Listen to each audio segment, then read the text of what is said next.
प्रेम से बोलिए सद्गुरुदेव महाराज की जय। आदिशक्ति जगत जननी माता जी की जय।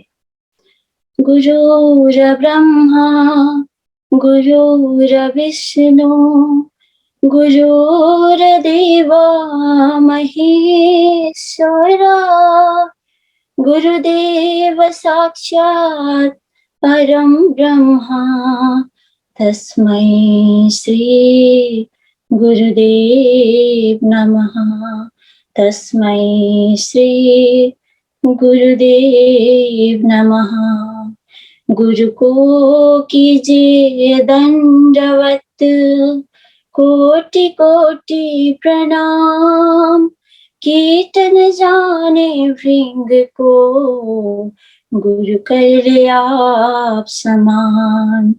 गुरु कर ले आप समान। प्रेम से बोलिए सद्गुरुदेव महाराज की जय। आनंद कंद भगवान की जय। आज के इस यूएई वीकली सत्संग में उपस्थित संपूर्ण पूजनीय संत महात्मा जी, उपस्थित संपूर्ण प्रेमी भक्तजन एवं जिज्ञासु भक्त को सबको हार्दिक हार्दिक स्वागत एवं सादर जय श्री सच्चिदानंद। प्रेम से बोलिए सद्गुरुदेव महाराज की जय। आज के कार्यक्रम को शुरू करते गुरु वंदना से। गुरु वंदना के लिए मैं पूजनीय महात्मा अन्नपूर्णा बाई जी को अनुरोध करती हूँ, हिटौंडा आश्रम नेपाल से। श्री सद्गुरुदेव महाराज की जय। आदिशक्ति जगत जननी श्री माता जी की जय। बंदो गुरु पद कंज कृपा सिंधु नर रूप हरि महातम पुंज जासु वचन रवि करनी कर अखंड मंडलाकारं व्याप्तं येन चराचरं तत्पदं दर्शितं येन तस्मै श्री गुरवे नमः। गुरुर्ब्रह्मा गुरुर्विष्णु गुरुर्देवो महेश्वर गुरुर्साक्षात् परं ब्रह्मा तस्मै श्री गुरुवे नमः। तस्मै श्री गुरुवे नमः। श्री सद्गुरुदेव महाराज की जय। श्री गुरु चरण कमला बलिहारी रे सद्गुरु चरण कमला बलिहारी रे मेरे मन की दुविधा तारी रे मेरे मन की दुविधा तारी रे गुरु चरण कमला बलिहारी रे प्रभु चरण कमला बलिहारी रे भव सागर में नीरा पार भव सागर में नीरा पार डूबरा नहीं मिले किनारा डूबरा नहीं मिले किनारा पलव के लिया उबारी गुरु पलव के लिया उबारी गुरु चरण कमला बलिहारी रे सद्गुरु चरण कमला बलिहारी रे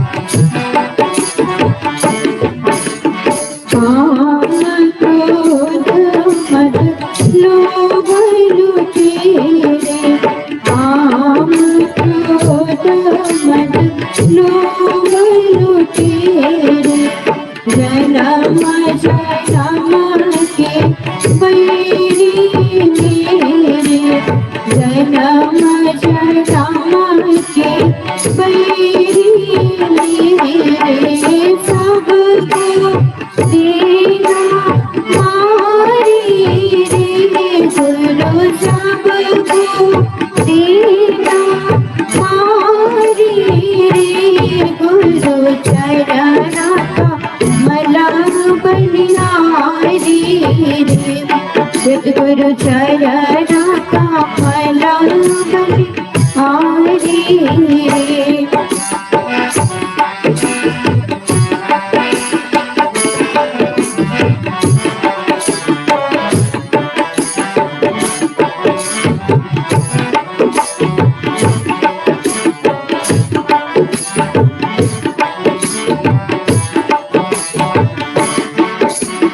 द्वैत भाव सब दूर कराया, द्वैत भाव सब दूर कराया, पूर्ण ब्रह्मा एक दर्शाया, पूर्ण ब्रह्मा एक दर्शाया, घट घट जोत निहारी रे गुरु, घट घट जोत निहारी रे गुरु, चरणा का मला बलिहारी रे, सद्गुरु चरणा का मला बलिहारी रे।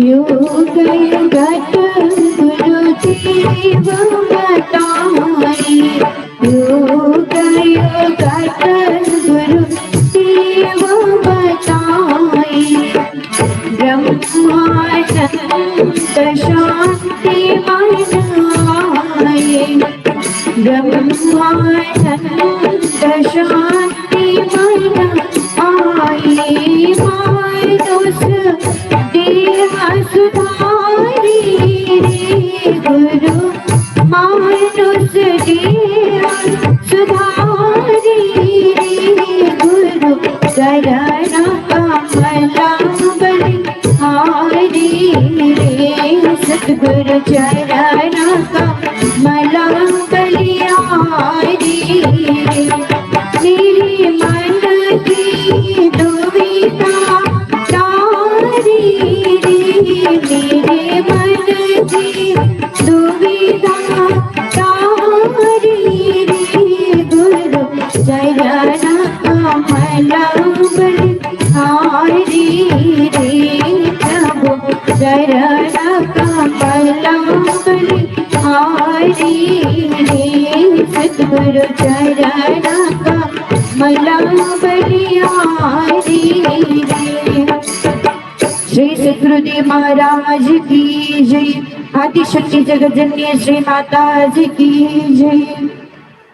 प्रेम से बोलिए सद्गुरुदेव महाराज की जय। पूजनीय महात्मा श्री अन्नपूर्णा बाई जी को गुरु वंदना गाने के लिए बहुत बहुत धन्यवाद एवं आभार व्यक्त करती हूँ। और कार्यक्रम को आगे बढ़ाते एक भजन से, और मैं भजन के लिए रिक्वेस्ट करती हूँ अंजिता लामा जी को दुबई से। आनंद कंद भगवान की जय। सुनो सुनो वचन नर नारी, हरि भजन करो सुखकारी। सुनो सुनो वचन नर नारी, हरि भजन करो सुखकारी। जिन रचा शरीर तुम्हारा, उसका क्यों नाम बिसारा।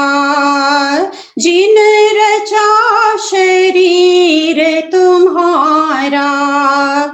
उसका नाम क्यों विसारा। कृत धन शठ मोर नारी, हरि भजन करो सुखकारी। सुनो सुनो वचन नर नारी, हरि भजन करो सुखकारी। खाना पीना सो जाना, सब काम है पशु समाना। खाना पीना सो जाना, सब काम है पशु समाना। क्यों देह मनुष्य की धारी, हरि भजन करो सुखकारी। सुनो सुनो वचन नर नारी, हरि भजन करो सुखकारी। क्या गर्व करे मन माही, तुझे काल पकड़ ले जाए। क्या गर्व करे मन माही, तुझे काल पकड़ ले जाए। पल छिन की लगे नहीं वारी, हरि भजन करो सुखकारी। सुनो सुनो वचन नर नारी, हरि भजन करो सुखकारी। विषयों से मन को मोड़ो, हरि चरण कमल सित जोड़ो। विषयों से मन को मोड़ो, हरि चरण कमल सित जोड़ो। ब्रह्मानंद मीटे भय भारी, हरि भजन करो सुखकारी। सुनो सुनो वचन नर नारी, हरि भजन करो सुखकारी। हरि भजन करो सुखकारी। प्रेम से बोलिए श्री आनंद गंध भगवान की जय। प्रेम से बोलिए सद्गुरुदेव महाराज की जय, आनंद कंद भगवान की जय। अति सुंदर भजन प्रस्तुति के लिए अंजिता लामा जी को बहुत बहुत धन्यवाद व्यक्त करती है। और अभी हमारे बीच सत्संग होगा। सत्संग के लिए हम लोग इंडिया चलते हैं। मैं पूजनीय महात्मा श्री अंगिरा बाई जी को अनुरोध करती हूँ अपना सत्संग विचार रखने के लिए। प्रेम से बोलिए सद्गुरुदेव महाराज की जय। गुरुर्ब्रह्मा गुरुर्विष्णु गुरुर्देवो महेश्वर, गुरुर्साक्षात् परम ब्रह्म, तस्मै श्री गुरवे नमः। गुणहारा गुण नहीं, मन का बड़ा कठोर, ऐसे समरथ सद्गुरु ताहि लगावे ठोर। तुम तो समरथ साइया, जड़ कर पकड़ो बाह, दूर ही ले पहुंचाइयो। छाड़ियो मगमाही, जन छाड़ियो मगमाही।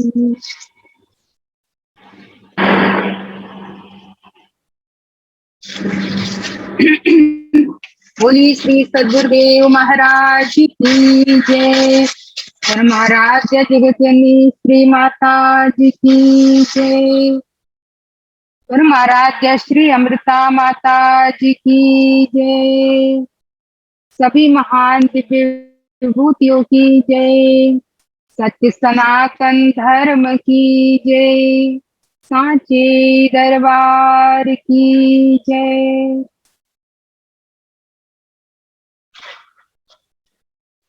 आदरणीय उपस्थित सभी जूम के द्वारा जुड़े हुए प्रेमी भक्त जिज्ञासुओं को आज के इस जूम सत्संग में स्वागत है। साथ साथ में हर शुक्रवार को हम जो भजनों के द्वारा और प्रभु की चर्चा के द्वारा उनकी याद करते हैं, उनके गुणगान गाते हैं, ये हम सभी लोगों का परम सौभाग्य है, क्योंकि ईश्वर के चर्चा के द्वारा उनके निकट होना ये एक जिज्ञासु के लिए, एक भक्त के लिए बहुत ही आवश्यक है। इसके द्वारा हम सामीप्य मुक्ति को प्राप्त करते हैं और साथ साथ में जैसे कबीरदास जी का दोहा बहुत बार सुनते हैं, कबीरा संगत साध की, साहिब आवे याद, लेखे में सोई घड़ी, बाकी दिन बर्बाद। कबीरदास जी कहते हैं कि इसी तरह के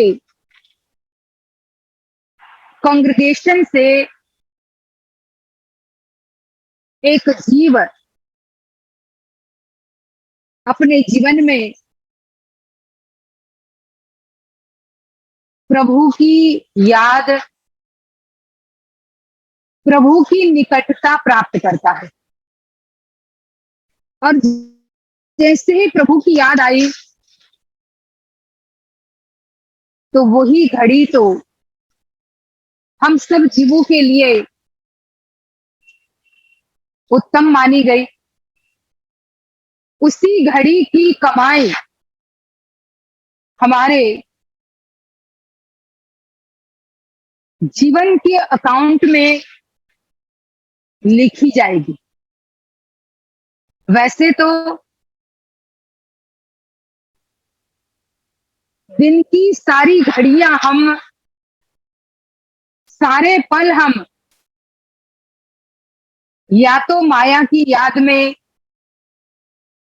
या मान सम्मान की याद में या अपने शरीर के रूप गुण और डिग्रियों की याद में बिताते हैं, धन की याद में बिताते हैं। लेकिन कबीरदास जी कहते हैं कि असल हमारी कमाई और असल हमारे अकाउंट में जो घड़ी दर्ज की जाएगी वो है सत्संग और प्रभु की याद। अगर ये हमारे जीवन में रहेगा ये हमारे हर पल के, हर घड़ी में रहेगा, तो हम ईश्वर के सानिध्य को प्राप्त करते हुए उनका अनुभव प्राप्त करेंगे। और इसीलिए ही महापुरुषों ने भी अपने समय में सत्संग किया। भगवान राम और वशिष्ठ महाराज का संवाद जो हम योग वशिष्ठ महारामायण में सुनते हैं, वहां भी प्रभु ने एक एक प्रश्न किए, जीवन की हर बारीकी को उन्होंने एनालाइज किया, जीवन की हर उस महीन चीज को उन्होंने आत्मसात करते हुए उसे टटोला। जब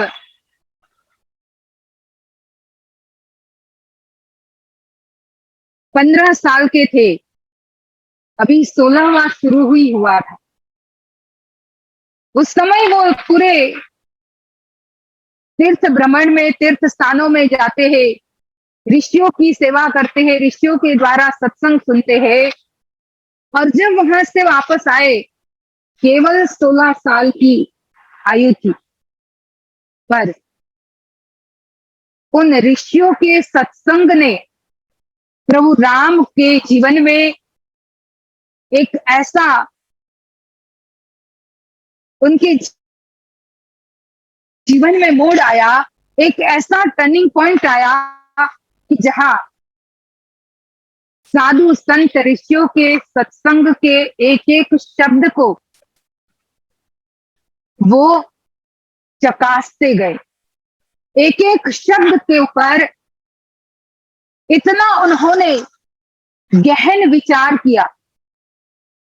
और अंत में यही निष्कर्ष निकला, अंत में इसी निर्णय पर वो आए कि संसार के हर चीजों में असारता है, कोई भी चीज सुख देने वाली नहीं है। हर चीज को बड़ी बारीकी से उन्होंने उसके बारे में सोच सोच करके यही कहा कि किसी भी चीज में सुख नहीं। और तब वो एकांतवास करने लगे, दुनिया से उदासीन हो गए, अपने आप अपने कमरे में रह करके बस केवल उन्हीं सब बातों पर चिंतन किया करते।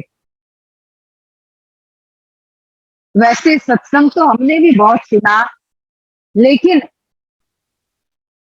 हमारी कमी यह है कि हम जब तक सत्संग के प्रांगण में है, सत्संग के परिसर में है, तब तक तो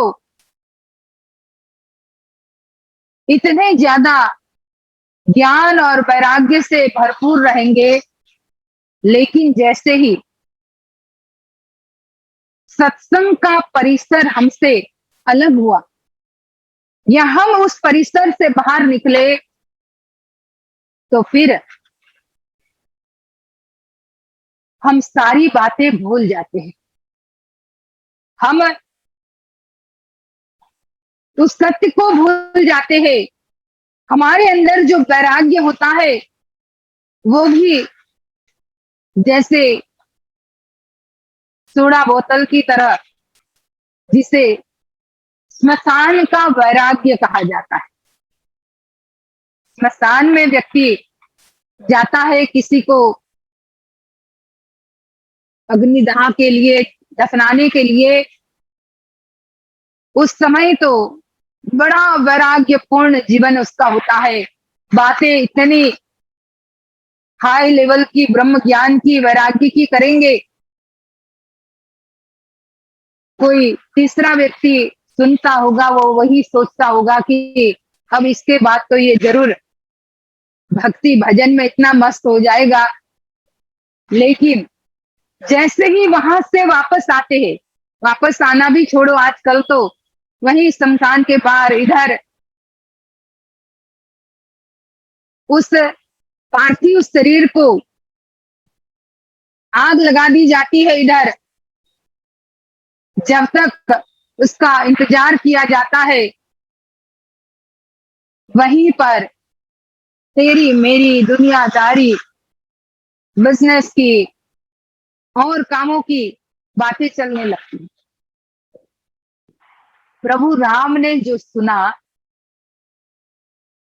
वो सुनने के बाद उन्होंने उससे अपने मन के द्वारा इतना ज्यादा चिंतन कर किया और हर बात की, हर पहलू को, हर चीज की, हर एंगल को टटोला। वहां उन्होंने ये कहा कि लक्ष्मी भी स्थिर नहीं है, लक्ष्मी की चंचलता, आयु की अस्थिरता, अहंकार के दोष, तृष्णा के दोष, मन चित्त की चंचलता, बाल्यावस्था के दोष तो, शरीर के दोष तो, युवावस्था के दोष तो, स्त्री शरीर की निंदा, वृद्धावस्था के दोष, काल के दोष, जगत की अनित्यता, जीवन की अस्थिरता, ये सब बातों में उन्होंने बहुत चिंतन किया कि कोई भी चीज में तो ऐसा अनंत सुख है ही नहीं, न लक्ष्मी में, क्योंकि वो चंचल है तब भी दुखी करती है, उसे संभालने का दर्द अलग, चोरी ना हो जाए, कहीं कोई छीन न ले, उसकी चिंता। लक्ष्मी की बहुत सारी बेटियां हैं, उसमें एक उनकी सबसे बड़ी बेटी है चिंता। जो लक्ष्मी है उसकी योग वशिष्ठ रामायण में लिखा है कि उनकी बहुत सारी बेटियां हैं, और उन बेटी में बड़ी बेटी है चिंता। ये लक्ष्मी हमें है तब भी चिंताग्रस्त कर देती है, और नहीं है तो फिर चिंता तो है ही। दोनों तरफ से।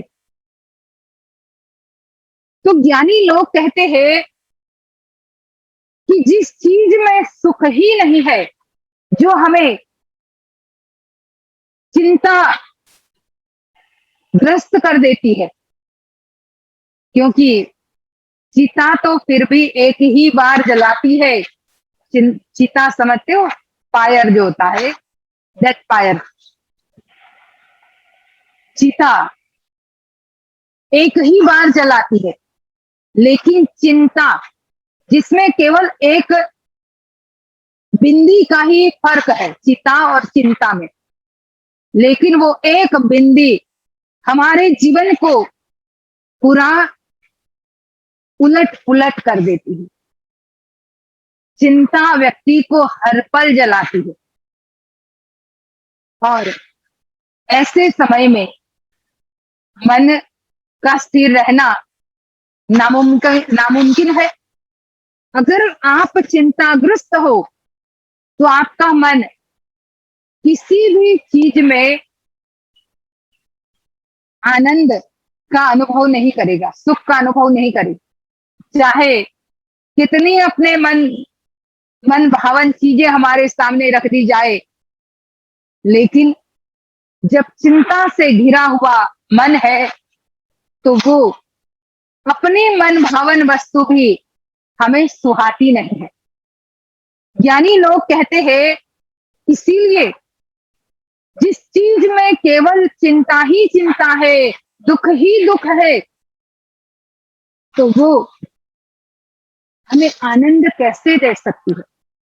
भगवान ने इस बात को वशिष्ठ महाराज के सामने बड़ी विस्तार पूर्वक रखा और ये कहा कि मुझे इसमें कोई सुख नहीं दिख रहा।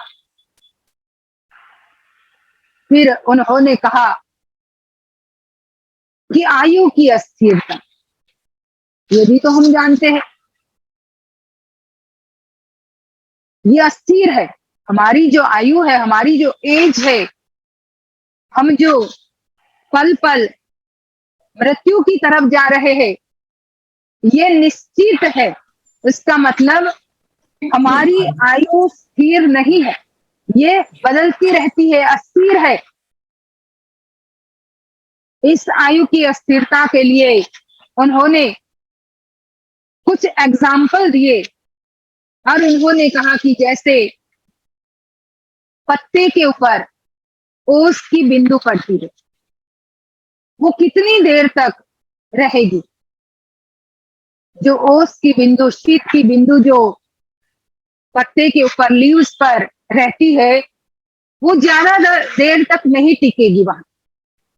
जैसे ही थोड़ी हवा आई, जैसे ही थोड़ी पवन का झोंका आया, वो ओस की बिंदु नीचे गिर जाती है, खत्म हो जाती है। फिर उन्होंने एक और एग्जाम्पल दिया कि जैसे भैंस के सींग पर सरसों का दाना रखा जाए। भैंस के सींग पर सरसों का दाना टिकना, ये नामुमकिन है। कितनी देर आप टिका पाओगे? नहीं टिका सकते। इसी तरह से आयु भी हमारी अस्थिर है। संत ज्ञानियों ने कहा, ब्रह्मानंद जी कहते हैं, बूंद बूंद गिरता रहा जो अंजलि का नीर, पल पल छिन छिन में तेरा बीता जाए शरीर, बीती जाए सारी उमरिया नाम सुमर ले, मानुष जन्म मिले ना तुझको नाम सुमर ले। ज्ञानी लोगों ने कहा, जैसे हथेली में रखी हुई रेत वो हमारी उंगलियों के गेप से धीरे धीरे फिसल करके खत्म हो जाती है, इसी तरह से हमारी आयु भी फिसल रही है, ये स्थिर नहीं है। तो इसमें भी दुख ही है। हम क्यों इतना अपने आप में ये सोचने लग जाए, भाई हमने इतना अच्छा शरीर प्राप्त किया है, ये है वो है, और इसी के पीछे जीवन लगा देते हैं। भगवान राम कहते हैं, इस पर भी मैं कोई किसी एंगल से कुछ भी सुख नहीं देखता। तो सत्संग हम भी सुन रहे हैं, सत्संग उन्होंने भी सुना था, लेकिन उन्होंने उसकी बारीकी को समझा। सत्संग के हर शब्दों का महत्व समझा, सत्संग की हर बातों को अपने जीवन से रिलेट किया। हम आज वही तो नहीं कर रहे हैं। सत्संग के हर शब्दों को अगर अपने जीवन से हम जोड़ दे, अपने जीवन से रिलेट कर दे, तो जीवन बदलना बड़ा सरल हो जाता है। आगे का सत्संग में फिर सुनाती हूँ। अब हमारे बाई जी सुंदर भजन गाएंगे, हम सभी लोग बाई जी के भजन को श्रवण करेंगे। बोली श्री सद्गुरुदेव महाराज की जय। श्री सद्गुरुदेव महाराज की जय। गुरु तेरे चरणों में स्वर्ग पाने आए, गुरु तेरे चरणों में स्वर्ग पाने आए, गुरु तेरे चरणों में स्वर्ग पाने आए। जमी पर खड़ी आसमां पाने आए, जमी पर खड़ी आसमां पाने आए, गुरु तेरे चरणों में स्वर्ग पा लिया है, गुरु तेरे चरणों में स्वर्ग पा लिया है।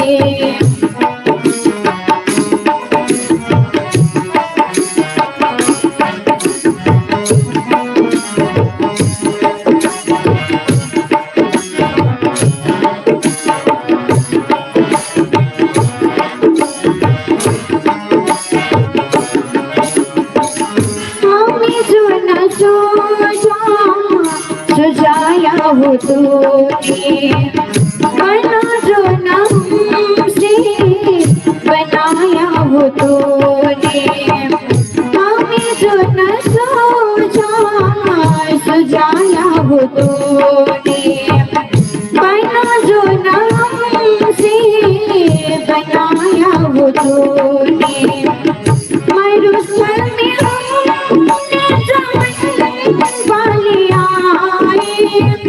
मरुस्थल में हमने जान वालिया, गुरु तेरे चरणों में स्वर्ग पा लिया है, गुरु तेरे चरणों में स्वर्ग पा लिया है।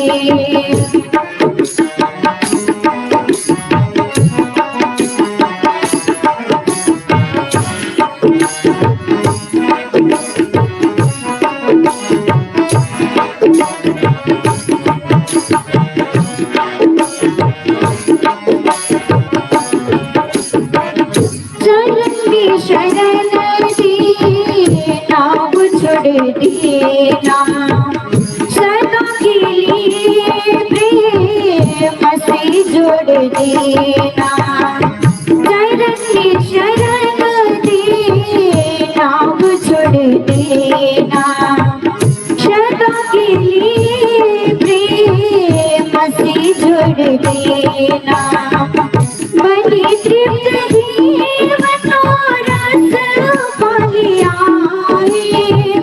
बड़ी तृप्त जीवन रस पा लिया, गुरु तेरे चरणों में स्वर्ग पा लिया, गुरु तेरे चरणों में स्वर्ग पा लिया, जगे पर खड़े आसमां पा लिया, जगे पर खड़े आसमां पा लिया, गुरु तेरे चरणों में स्वर्ग पा लिया, गुरु तेरे चरणों में स्वर्ग पा लिया, गुरु तेरे चरणों में स्वर्ग पा लिया। श्री सद्गुरुदेव महाराज की जय। बाई जी को बहुत बहुत धन्यवाद। अति सुंदर सुमधुर भजन और उसके वर्ड्स भी एक भक्त के अपने गुरु महाराज जी के प्रेम और प्यार का के अनुभव के बाद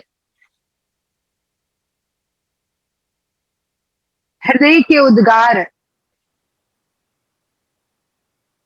भजन के द्वारा हम सबके सामने रखा गया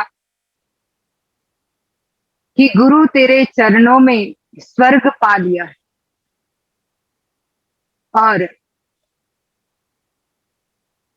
यही हकीकत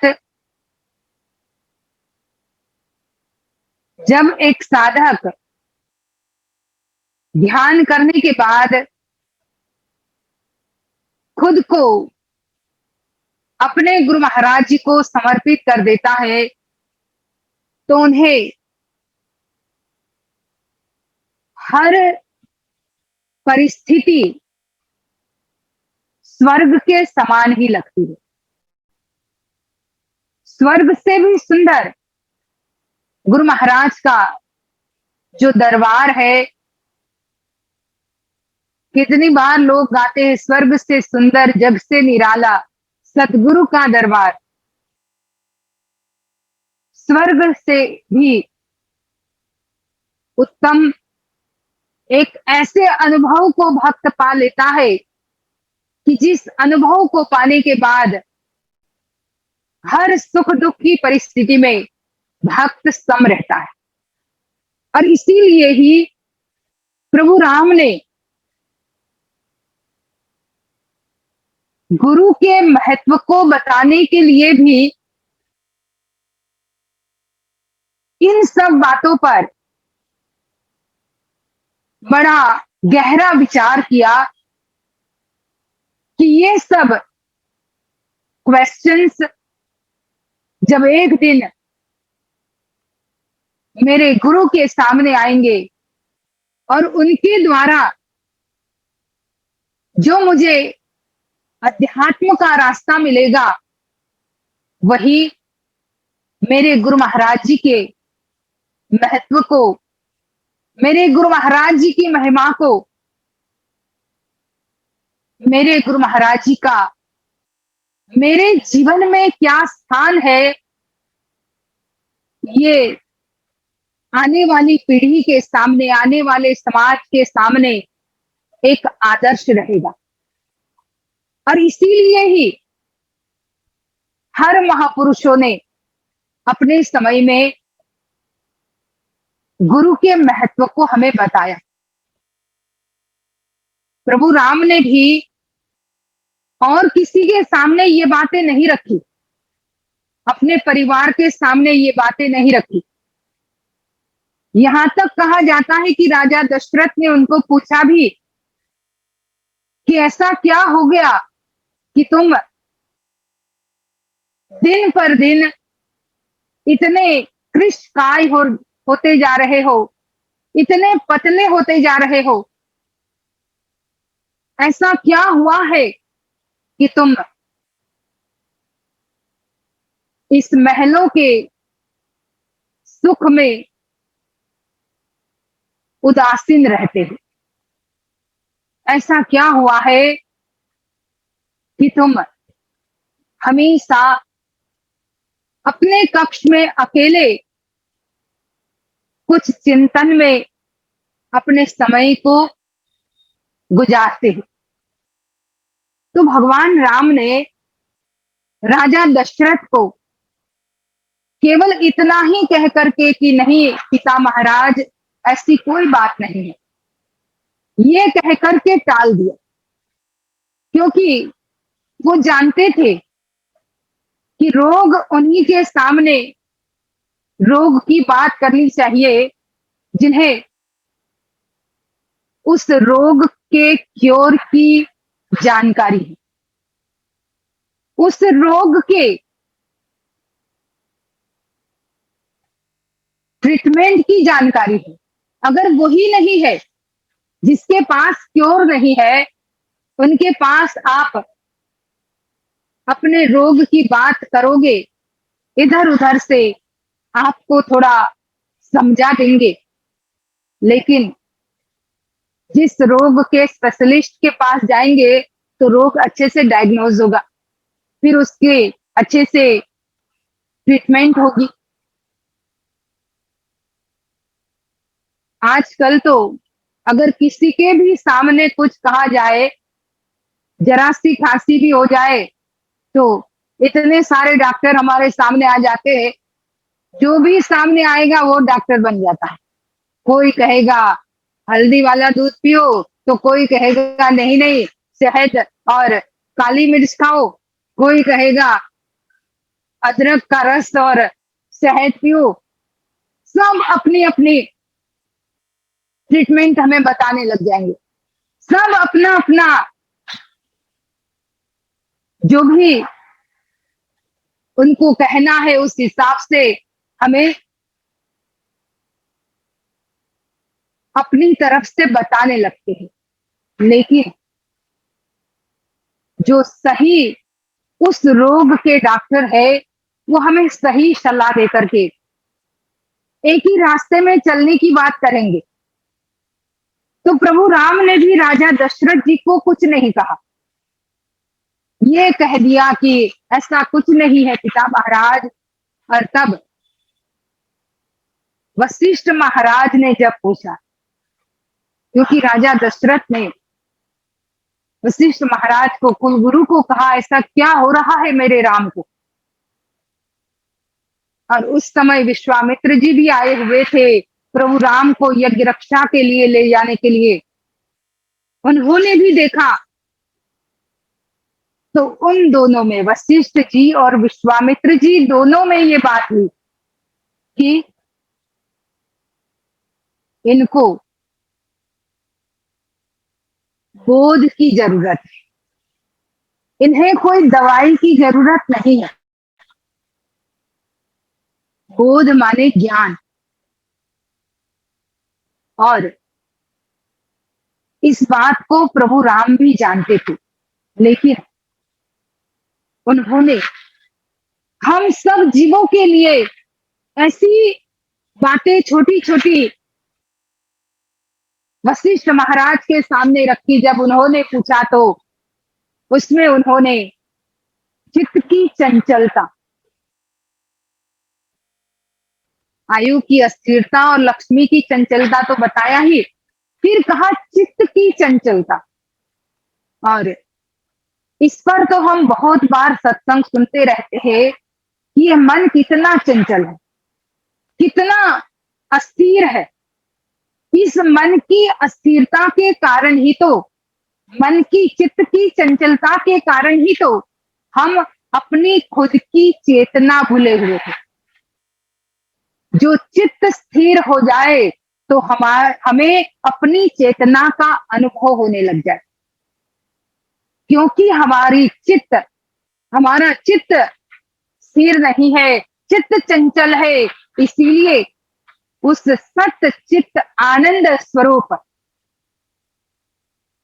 ईश्वर में हमारी चेतना जुड़ती नहीं है, और जिसके कारण हम अपनी ही कॉन्सेप्ट को, अपनी ही चेतना को भूले हुए हैं। तो भगवान राम कहते हैं कि ये चित्त को स्थिर करने की जरूरत है, पर मैं नहीं देखता कि व्यक्ति इस चित्त को स्थिर कर सके। उसके लिए भले चाहे कितने जप तप किए जाए, कितने अनेक प्रकार के व्यक्ति और साधन कर ले, लेकिन अगर इस चित्त को अपनी चेतना के साथ न जोड़ा जाए तब तक ये स्थिर नहीं होगा। और तब भगवान कहते हैं कि अहंकार के दोष, ये भी सबसे बड़ा बाधक है हमारे अध्यात्म के रास्ते में आगे बढ़ने के लिए। जिस व्यक्ति का अध्यात्म की यात्रा में कुछ रुकावट आती है तो ये है हमारा अहंकार। अहंकार हमें रोकता है, आगे बढ़ने में रोकता है। हमारे खुद के अवगुणों को अहंकार दबाता है, खुद की गलतियों को अहंकार दबाता है। और जब हमारी गलतियां दबने लग जाती है, एक को दबाया दूसरी दबाई, हमारे एक अवगुण को हमने दबाया दूसरा दबाया, फिर इस मन को, इस चित्त को अवगुण और गलतियां करने की आदत हो जाती है। फिर वो कभी भी उस अवगुण में या उस गलती में कोई बुराई नहीं देखता। अहंकार से व्यक्ति खुद को देखना भूल जाता है, खुद की एनालाइज करना भूल जाता है। और अहंकार ही था कि रावण को कुल समेत उसका नाश हो गया। अहंकार ही था जो कंस को, देवकी के उस छोटे छोटे बालक, नवजात शिशु, जो तुरंत जन्मे हुए बालक, उसको मारने में कोई हिचकिचाहट न हुई। यह अहंकार ही था, मुझे कौन मार सकता है। और अहंकार में इतना अंधा हो गया कि अपने ही भांजों की जो तुरंत जन्मे हुए थे उनको वो मारता गया। कहने का अर्थ कि अहंकार के भी इतने दोष है। भगवान राम कहते हैं कि जो व्यक्ति इस तरह से पूरा का पूरा अहंकार के कवच से ढका हुआ है तो वो कैसे सुख को अनुभव कर सकता, उसे क्या सुख। तो मैं इसमें भी कोई सुख नहीं देखता। ये भी दुख की जड़ है, दुख का रूट है ये। इसलिए है गुरु महाराज जी, ये अहंकार से कैसे मुक्त हुआ जाए ये मैं जानना चाहता हूं। और अगर नहीं तो फिर इस जीवन को रखने से कोई फायदा ही नहीं है। बड़े उदासीन हो जाते हैं, बड़े गमगीन हो जाते हैं भगवान। और तब उन्होंने पांचवा दोष गिनाते हुए कहा कि तृष्णा के दोष। तृष्णा जो है इसके बहुत सारे नाम हैं। हम इच्छा कहते हैं, लालसा कहते हैं, और चाहना कहते हैं, कामना कहते हैं। जितने इसके नाम है उतनी ही ये भयंकर है। ये तृष्णा हमें पल पल रुलाती भी है। इसी तृष्णा के कारण लोग जन्मते और मरते हैं। ये तृष्णा ही बार बार जन्म और बार बार मृत्यु के मुख में हमें धकेलती रहती है। यही तृष्णा है जो हमेशा मुंह फाड़ करके हमारे सामने खड़ी रहती है। वैसे योग वशिष्ठ महारामायण में कहा कि वैसे दो प्रकार की वासना होती है, एक मलिन वासना, एक शुद्ध वासना। मलिन वासना जो बार बार जन्म और मृत्यु के चक्र में के घेरावे में हमें फंसाती रहे, वो है मलिन वासना। पर शुद्ध वासना जहां ईश्वर को पाने की चाहना, प्रभु के दर्शन की कामना, परमात्मा की सेवा की, आए हुए महापुरुष की सेवा की भावना, अगर ये तृष्णा है, ये वासना है, तो ये है शुद्ध वासना जो जन्म और मृत्यु के बंधनों से हमें मुक्त करती है। पर भगवान कहते हैं कि हे गुरु महाराज, ज्यादातर मैं संसार में लोगों के अंदर मलिन वासना ही देखता हूं। जिन चीजों में कोई स्थिरता नहीं है, ऐसी चीजों के पीछे मानव का मन भागता है, तो ये मलिन वासना है। उसमें उन्होंने 3 प्रकार गिनाए कि 3 प्रकार की तृष्णा होती है। कहा सुतेष्णा, वितेष्णा और लोकेष्णा। सुतेष्णा मतलब सुख की तृष्णा, पुत्र की कामना नहीं है, उसके लिए व्यक्ति कितने कठिन परिश्रम करता है, व्रत उपवास करता है, कहीं मंदिरों में पैदल चल करके जाएगा, कहीं इधर जाएगा उधर जाएगा। और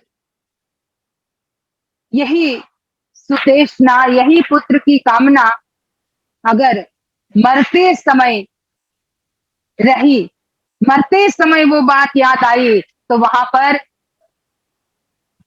गुरु नानक देव जी कहते, पुत्र सुमिरत जो नर मरे, कुकर सुकर योनि बलबल करे। कुत्ते सुअर बनने की नौबत आ जाती है अगर ये अंत समय में इस तृष्णा को याद करते करते उसमें हमारा मन चला गया। तो फिर कहा वितेष्णा, वित्त माने धन, धन की तृष्णा, धन की इच्छा। वो तो सभी जानते हैं, बड़ी खराब है, हमें एक जगह पर चैन से बैठने नहीं देती। ये धनी तो है, हमें सुबह से लेकर के शाम तक दौड़ाता है।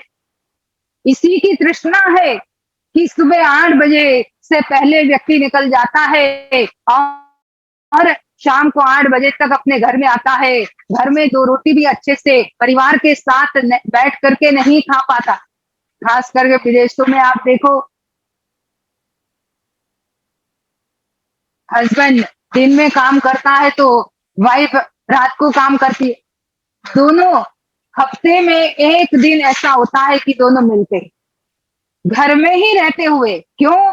तो ये वित्त की, धन की तृष्णा, उसके लिए व्यक्ति दौड़ता है। फिर कहा लोकेशना, और लोकेशना तो ये दोनों से भी खराब है।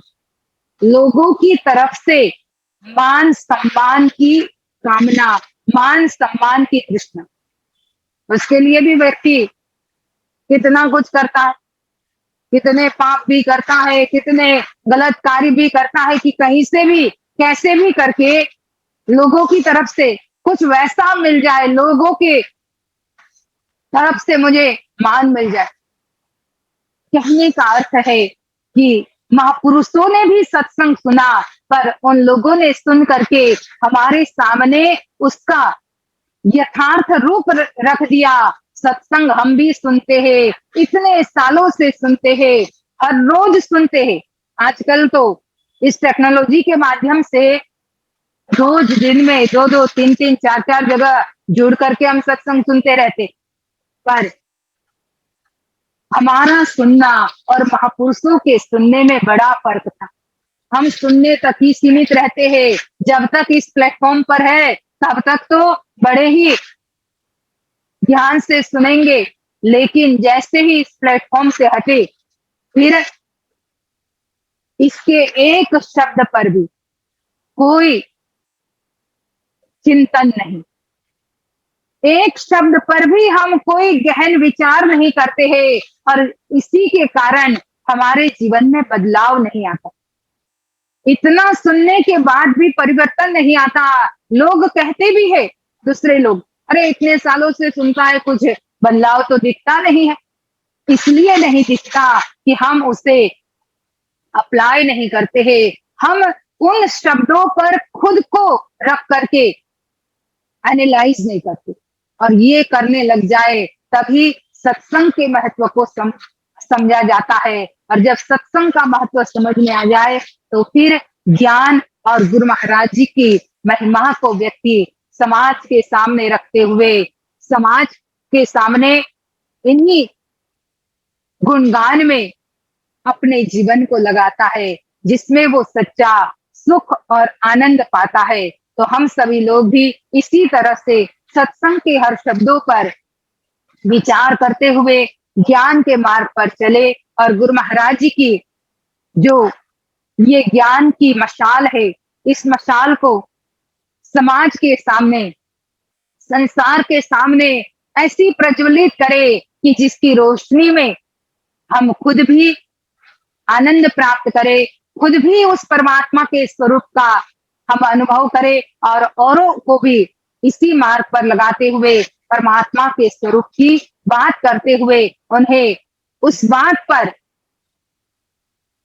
ये कह करके उस बात पर कन्विंस करे कि यही सत्य शक्ति है, जिसे जाने बिना ये जीवन हमारा अधूरा है। तो इसी बात पर मैं अपने विचारों को विराम देती हूँ, और बहुत बहुत धन्यवाद सभी लोगों को। काफी लोग जुड़े हुए हैं, और अब छोटी सी प्रार्थना होगी। उससे पहले अगर कोई सूचना होगी तो हमारे आकाश भाई सूचना देंगे। बोली श्री सद्गुरुदेव महाराज की जय। आदि शक्ति जगत जननी श्री माता जी की जय। प्रेम से बोलिए सद्गुरुदेव महाराज की जय। अनंत कंद भगवान की जय। पूजनीय महात्मा श्री अंगिरा भाई जी को अपना अमूल्य विचार एवं मार्मिक सत्संग रखने के लिए बहुत बहुत धन्यवाद एवं आभार व्यक्त करती हूँ। और पूजनीय महात्मा श्री अन्नपूर्णा बाई जी को भी अति सुंदर भजन प्रस्तुत करने के लिए बहुत बहुत धन्यवाद एवं आभार व्यक्त करती हूँ। और हमारे बीच अभी पहले नेटवर्क इश्यू के कारण वो एक भजन नहीं हो पाया था। अभी भजन के लिए मैं फिर से अनुरोध करती हूँ अनुपा सुब्बा जी और निशा सुब्बा जी को, दार्जिलिंग इंडिया से। प्रेम से बोलिए सद्गुरुदेव महाराज की जय। प्रेम से मनो श्री सद्गुरुदेव महाराज की जय। जगत जननी श्री माता जी की जय। मानव जीवन सार्थक बनाओ ना, सद्गुरु शरण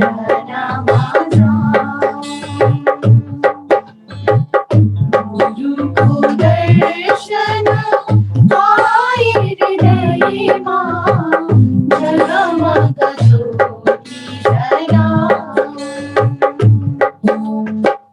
मानव जीवन सार्थक बनाओ ना, सद्गुरु शरण जाओ।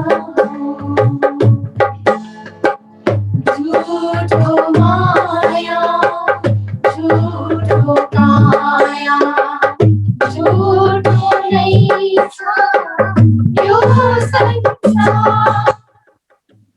झूठो माया झूठो काया, झूठो नहीं था यो संसार।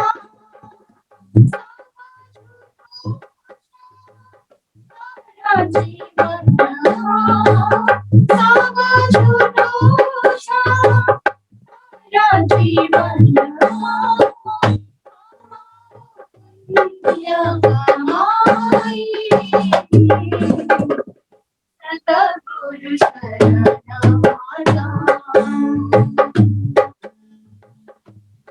गुरु दर्शन आए हृदय मां, जगमग ज्योति जलाओ।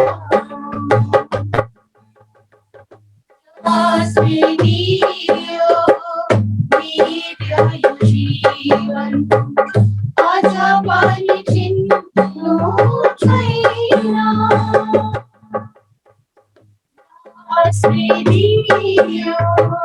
दिव्य जीवन आजा पानी चिन्नो छैना।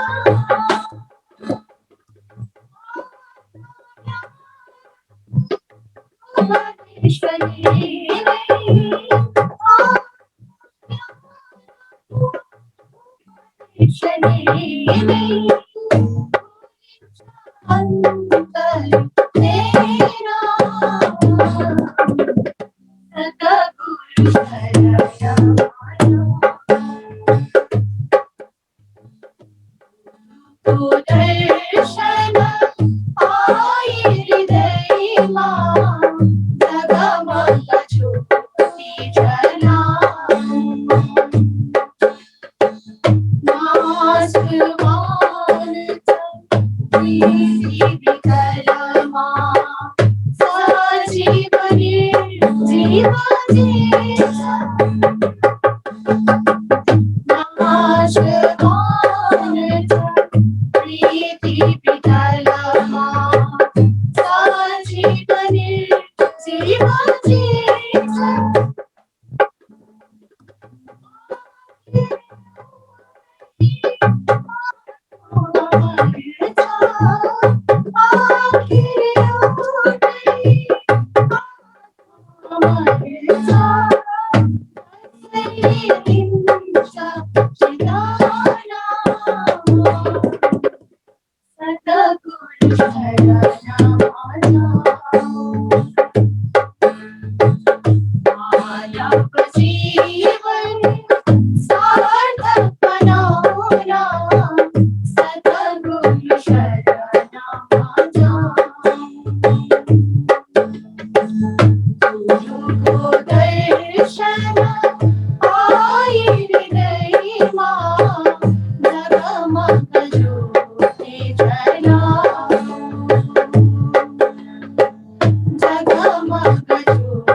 सभी संत महात्माओं की जय। प्रेम से बोलिए सद्गुरुदेव महाराज की जय, आनंद कंद भगवान की जय। अति सुंदर भजन प्रस्तुति के लिए मैं संपूर्ण दार्जिलिंग टीम को हार्दिक हार्दिक धन्यवाद व्यक्त करती हूँ। और आज के कार्यक्रम में संपूर्ण भजन प्रस्तुता पूजनीय महात्मा श्री अन्नपूर्णा बाई जी और अंजिता लामा जी और संपूर्ण दार्जिलिंग के टीम को हार्दिक हार्दिक धन्यवाद एवं आभार व्यक्त करती हूँ। अभी हमारे पास 2 सूचनाएं। पहले सूचनाएं कल इंडिया टाइम 8 बजे स्पिरिचुअल अवेयरनेस जर्नी अंग्रेजी सत्संग प्रोग्राम होने जा रहा है। उसका टॉपिक है पर्पज ऑफ डिसिप्लिन। आप लोग स्क्रीन में भी देख सकते हैं और इस प्रोग्राम के लिंक आप लोग को चैट बॉक्स में उपलब्ध है। चैट बॉक्स से आप लोग कॉपी कर सकते हैं और प्रोग्राम का लाभ उठा सकते हैं। और हमारे बीच दूसरा सूचना भी है। जून 25 तारीख को हमारा क्वेश्चन एंड आंसर का सेशन होने जा रहा है और उस प्रोग्राम में आप लोग अपना जिज्ञासा रख सकते हैं। प्रेम से बोले सद्गुरुदेव महाराज की जय। आज के कार्यक्रम को अंत्य करते एक छोटी सी प्रार्थना से, और प्रार्थना के लिए मैं महात्मा श्री अंगिरा बाई जी को अनुरोध करती हूँ। और आज के प्रोग्राम में जुड़ने के लिए आप सभी को बहुत बहुत धन्यवाद और फिर से मिलेंगे next week same time same link पे। धन्यवाद। प्रेम से बोले सद्गुरुदेव महाराज की जय। आदिशक्ति जगत जननी श्री माता जी की जय।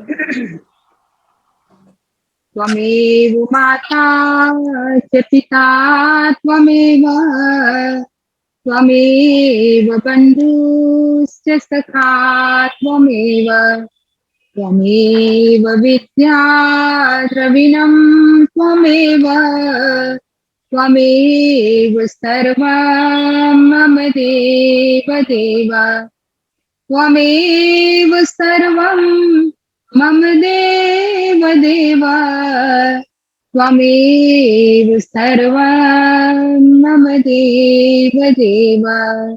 भक्तिदान मोहि दीजिए गुरुदेवन के देव, और नहीं कछ चाहिए निश दिन चरणन से। बार बार वर मांग हर्ष देहु श्री रंग, पद सरोज अन पायनी भक्ति सदा सत्संग। आज भी आपका आसरा प्रभु, कल भी आपकी आश, घड़ी घड़ी माशरा शरण पड़ा मैं दास। बोली श्री सद्गुरुदेव महाराज की जय। हे मेरे नाथ, हे मेरे नाथ, ये फिर भाई जी ने बोलवा दे। आप अपनी सुधामय सर्वसमर्थ पतित पावनी अहेतु की कृपा से मानव मात्र के हृदय में विश्व बंधुत्व एवं विश्व शांति की उदार भावनाओं को जागृत करे, जिससे वे सुख दुख के बंधन से मुक्त होकर आपके पवित्र प्रेम का आस्वादन कर आस्वादन कर कृत हो जाए, कृत हो जाए, धन्य धन्य हो जाए। धन्य धन्य हो जाए। प्रेम से बोले श्री सद्गुरुदेव महाराज की जय। परम राध्या जगत जननी श्री माता जी की जय। परम संत श्री हंसी महाराज की जय। सभी महान दिव्य विभूतियों की जय। सभी संत महात्मा भाई जियों की जय। सभी को हमारा जय श्री सच्चिदानंद। थोड़ी देर सभी लोग नाम का स्मरण करेंगे।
बोलिए आनंद कंद भगवान की जय।